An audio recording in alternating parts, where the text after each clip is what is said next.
আপনাদের দুইটা স্ট্যান্ড করতে গিয়ে এই পর্যন্ত খরচ হয়েছে প্রায় 75 লাখ টাকা। কাদির ভাই আমার বলছে যে 2 লাখ টাকা অন্তত নেই। আমি বললাম কাদির ভাই খান কাছ থেকে টাকা নিতাম, এ বেটায় যদি সিএনজির বেটায় যদি টাকা আমাদের দেওয়ার লাগে 2 লাখ, এ বেটায় যাত্রীর কাছ থেকে নেওয়ার লাগতো না টাকা। সিএনজির ড্রাইভারও বিপদে পড়বো, যাত্রীও বিপদে পড়বো। 8 টাকা আমি তোমার কাছ থেকে কেড়ে নিতাম, রাষ্ট্র এবং শেখ হাসিনা আমার এদিকে টাকা দিয়ে পড়াই নিতেছে। ইটা টাকা 10 বছর করছেন কিনা হিসাব চাইলেও তুই বাক তুই বাইরে দেশ থেকে 10-15 বছর ধরে এই টাকা গেল। আমি দেখি মাত্র 4 মাসে জননেত্রী শেখ হাসিনা আমার 29 কোটি টাকা বরাদ্দ দিচ্ছে। কত কোটি? 2 লাখ টাকা দেওয়া যায় না সিএনজি রে। আমি নির্বাচনের সময় কইছিলাম মজা মারে মজা ভাই, আর আমরা খালি বলছি ভাই, বুঝলাম নি? প্রতিদিন 8 ঘন্টা ট্রলি খেলতাম আর 5 ঘন্টা মানুষের বাড়িতে বাড়িতে ডেলিভারি ম্যান হিসাবে ডেলিভারি দিতাম খাবার। আচ্ছা, আমাদের সোনারগাঁয়ের কি কম ছিল যে গত 40 বছর ধরে আমরা একটা স্ট্যান্ড বানাইতে পারি না? আমরা এমপি পাইছি, আমরা মন্ত্রী পাইছি, আমরা বড় বড় বক্তব্য দেওয়ার লোক পাইছি, কিন্তু একটা স্ট্যান্ড বানানোর লোক পাই নাই। প্রতি বছর যে 1 মে হবে, প্রতি বছর একটা অনুষ্ঠান করে আপনাদের জন্য নতুন নতুন সম্ভাবনার কথা আমি আইসা বলে যাব। এমপি হিসাবে আপনাদের কষ্ট আমি অনুভব করি না, ব্যারিস্টার হিসাবে আপনাদের কষ্ট আমি অনুভব করি না। ব্যারিস্টার হইতে গিয়ে লন্ডনে প্রতিদিন 8 ঘন্টা ট্রলি খেলতাম আর 5 ঘন্টা মানুষের বাড়িতে বাড়িতে ডেলিভারি ম্যান হিসাবে ডেলিভারি দিতাম খাবার।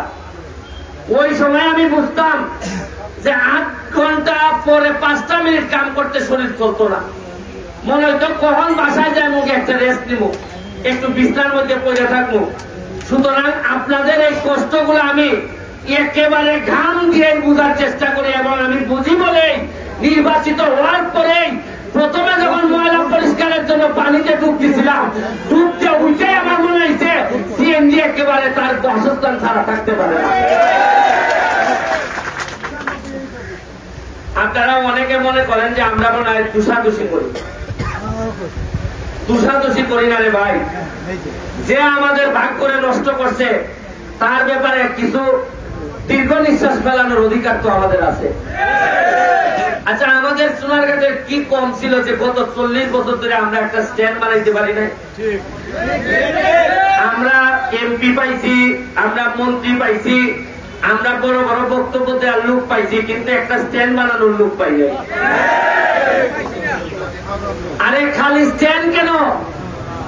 আমি তো কথা দিয়ে যাচ্ছি আপনাদেরকে, যদি বেঁচে থাকি প্রতি বছর যে 1 মে হবে, প্রতি বছর একটা অনুষ্ঠান করে আপনাদের জন্য নতুন নতুন সম্ভাবনার কথা আমি আইসা বলে যাব। এই মরা নদীতে বাঁচাইতে গিয়া, নদীটারে বাঁচাইতে গিয়া, আর ওই মুখা প্রতিটা দাবে দাবে বাড়ি যাইব, কিতা কিতা বরাদ্দ দেয়। উন্নয়ন দুঃখের কথা কিতা কইতাম, ঈদের সময় যে জননেত্রী শেখ হাসিনা যে শাড়ি আর লঙ্গি দেয়, এটা আগে জীবনে উনছিলানি কোনোদিন। এবার আমি ঘোষণা দিয়া কইলাম জননেত্রী শেখ হাসিনা 400 শাড়ি দিছেন আর এই লঙ্গি উঙ্গি দিছেন। আমি কিতা করলাম, সবাই দিয়া বন্টন করে ইউনিয়নে দিয়া সাইডে দিলাম। আমি কিন্তু ঘরে ঘরে গেছি, তার মনে কিতাব মজা এরা পাইছে। আগে যারা জীবনের শাড়ির কথা কইছে না, পুরাটাই মাইনে দিচ্ছেন মনে হয়। এরই আজকে কয় শাড়ি দিচ্ছেন কি কই, 2টা শাড়ি বন্ধুর বলে দিলেছে। মানে আমার কেটা কেটা কয় ওই ঈদেশে কিতা কাম করতা, এটা দিয়ে মাইরে দেওয়া বেলা ভাই, মাইরে দিলে খেয়েও জানলো না। আর ওকে দিশতে বন্ধুর বলে দিলেছ।